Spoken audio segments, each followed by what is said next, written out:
Welcome to The Explainer. Today we're diving into a scenario that honestly plays out in neighborhoods across the country every single day.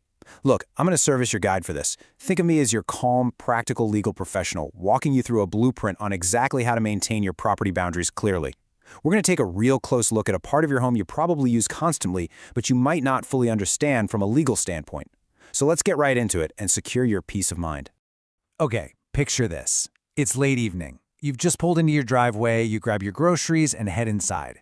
You leave your garage open for just a moment, just for a couple of minutes while you unpack. But then you look out the front window and suddenly see the harsh glare of red and blue police lights completely washing over your driveway. An officer has walked up to your property and is looking directly inside your open garage. What are your rights right in that exact moment? Well, a lot of us have this false sense of absolute security about our property. We tend to think, hey, it's my house, so it's strictly off limits no matter what. But the legal reality? It's actually a whole lot more nuanced than that. So, to build your knowledge and really protect your rights, here is the exact roadmap we'll use in today's explainer. First, is your garage truly private?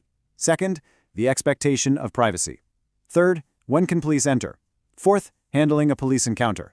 Fifth, the danger of overtalking. And finally, number 6, the property protection action plan.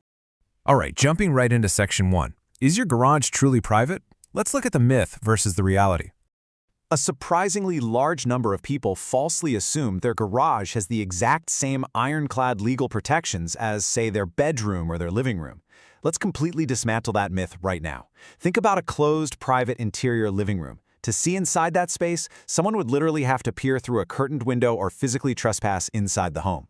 But an open garage, it's entirely visible from the public sidewalk. U.S. law uses a concept known as the reasonable expectation of privacy, and that law looks closely at visibility and access. If you leave your garage door wide open facing a public street, you are dramatically lowering your expectation of privacy. You're basically broadcasting whatever is in that space to the general public. And yes, that definitely includes law enforcement. Moving to section 2. The expectation of privacy explained, and what's actually at stake in your garage.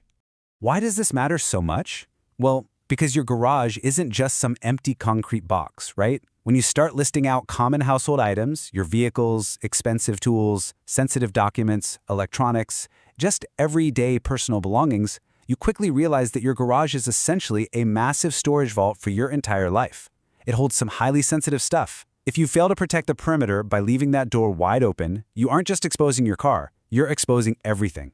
To really ground this legal concept in reality, we have to understand that protecting your garage is fundamentally about protecting the valuable and very personal items you choose to keep in there. Okay, section 3, when can police enter? Let's talk about the legal exceptions to privacy. So we've established the privacy shield that surrounds your closed property. Now, we need to outline exactly when that shield drops. Because legal access isn't about blanket privacy, it is heavily dependent on highly specific situations. As the legal definition reminds us, privacy just isn't absolute. An officer absolutely cannot just wander into your closed garage to browse around. But if certain situational thresholds are met, the law actually grants them legal access. So what are those specific thresholds? Let's run through them. First, the super obvious one, warrants. If a judge signed a search warrant, they're coming in. Second, emergencies. If the police hear someone screaming for help inside your garage, or maybe they're in hot pursuit of a fleeing suspect who darts into your open garage, they do not need to stop and ask for your permission. Third, and honestly this is a massive one, visible evidence. Remember that open garage door we talked about? If an officer is standing legally on the public sidewalk and sees illegal contraband or evidence of a crime sitting right there in plain sight, that can trigger illegal entry. Finally, local legal standards and ordinances can sometimes play a role, so knowing your local laws is absolutely key. But the major takeaways here for everyday life, plain sight and emergencies. That brings us to section 4, handling a police encounter. This is your practical encounter playbook. Let's pivot away from the legal theory for a second and talk about practical, on-the-ground safety advice. If you ever actually find yourself in a situation where police are approaching your property or asking questions about your garage, how do you handle it safely? Well, here are the concrete steps. Number 1, remain calm. Take a deep breath. Number 2, be respectful. Getting agitated helps absolutely no one, and it only escalates the tension. And number 3, politely decline consent. You have rights, and it is entirely legal and frankly appropriate to assert them respectfully. Remember, you don't need to be aggressive to be firm. The absolute most crucial point here is this exact phrase, If an officer asks to look around your property and they don't have a warrant or some obvious emergency exception, you can simply and politely say, "I do not consent to a search." Notice the pacing there. You really don't need to yell it. You just need to articulate it clearly and firmly. It's a vital legal tool. By explicitly stating this phrase, you are drawing a crystal clear verbal boundary right around your property rights. Moving into Section 5, the danger of overtalking, how emotional reactions lead to legal trouble. Let's look at the psychology of a tense encounter for a minute. Why do perfectly law-abiding homeowners suddenly find themselves in legal trouble during a really simple interaction? Honestly, the biggest mistake is panicking and just talking way too much out of emotion. When we get stressed, especially by authority figures with flashing lights, our adrenaline spikes. We get emotional. And what happens when we get emotional? We word vomit. We start over-explaining everything. We try to justify things that don't even need justifying. A calm homeowner states their boundaries and simply stops talking. A panicked homeowner rambles. And in doing so, they might accidentally consent to a search without even realizing it. Or they might inadvertently say something that gives the police a legal reason to enter. Never physically resist officers, for sure, but also never let your emotions override your right to remain respectfully quiet.